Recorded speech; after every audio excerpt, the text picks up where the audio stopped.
ልጅህን ጥሩ ትምህርት ቤት ስላስገባህ፣ ጥሩ ምግብ ስላበላህ፣ ጥሩ አስጠኝ ስለቀጠርክለት አሁን ላይ አውትስታንዲንግ ተማሪ ቢሆንም እንኳን የወደፊቱን የልጅህን ህይወት በዚህ ላይ ተመርኩዘ ብቻ መናገር አትችልም። ዝም ብዬ አይደለም ምነግርህ፣ ከ25 ዓመታት በላይ ፈጀን ትልቅ ጥናት አስደግፌ ነው። ለ30 ሰከንድ ጆሮህን ከሰጠኸኝ ዛሬ እንዴት አድርገህ ልጅህን ለእውነተኛ ስኬት እንደምታዘጋጀው እናወራለን። በፔን ስቴት ዩኒቨርሲቲ መሪ ሳይንቲስቶች የሆኑት ዶክተር ዳሞን ጆንስ እና ዶክተር ግሪንበርግ እንዲሁም በዱክ ዩኒቨርሲቲ የሳይንስ ሊቃውንት የተመራ አንድ እጅግ አስገራሚ ጥናት አለ። ሳይንቲስቶቹ ወደ 800 የሚሆኑ ህጻናትን ከኪንደርጋርደን የልጅነት እድሜያቸው ጀምረው ሙሉ የጉርምስና ጊዜያቸውን አልፈው እስከ 25 ዓመት ወጣትነታቸው ድረስ ለ20 ዓመታት ያህል የቅርብ ክትትል አድርገውላቸዋል።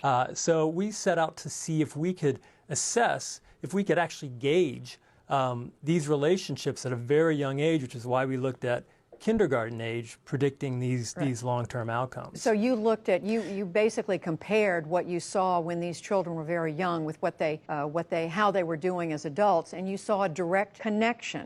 ይህ ጥናት በሰው ልጅ ታሪክ ውስጥ ማህበራዊ ስሜት በህይወት ስኬት ላይ ያለውን ተጽዕኖ ካጠኑ ምርምሮች መካከል አንዱ ነው። ጥናቱ ታዲያ ምንድነው ያሳየው? ገና በልጅነት እድሜያቸው የራሳቸውን ስሜት መቆጣጠር የሚችሉ፣ ከጓደኞቻቸው ጋር ሳይጣሉ በሰላም መጫወትና መጋራት የሚችሉ እና ሌሎችን ህጻናት ለመርዳት የሚሞክሩ የርህራሄ ስሜት ያላቸው ህጻናት ካደጉ በኋላ በወጣትነታቸው በጥሩ ውጤት ከኮሌጅ ወይም ከዩኒቨርሲቲ መመረቅ፣ ስራ ፈጠራና ከፍተኛ ገቢ ያለው ጥሩ ስራ ላይ መሰማራት እና ሞስት ኢምፖርታንትሊ ደግሞ ደስተኛና ጤናማ ህይወት የመምራት እድላቸው እጅግ ከፍተኛ ሆኖ ተገኝቷል። በተቃራኒው ደግሞ ገና ከልጅነታቸው ስሜታቸውን ማስተናገድ ያልቻሉ፣ በትንሽ ነገር የሚበሳጩና የሚቆጡ፣ ከኩዮቻቸው ጋር መግባባት የከበዳቸው ህጻናት ወደ ጉርምስናና ወጣትነት እድሜያቸው ሲሄዱ በትምህርት ገበታቸው ላይ የመውደቅና ትምህርት የማቋረጥ፣ ለከፍተኛ ጭንቀትና ለሱስ መጋለጥ እንዲሁም ካደጉ በኋላ ከህግ ጋር የመጣላትና የመታሰር እድላቸው ከፍተኛ ሆኖ ተመዝግቧል። በአጭሩ ለልጆቻችን ትምህርት ውጤት የምንጨነቀውን ያህል ስሜታቸውን እንዴት መቆጣጠርና ማረጋጋት እንዳለባቸው ልናስተምራቸው ይገባል። ሰዎችን እንዲያከብሩ፣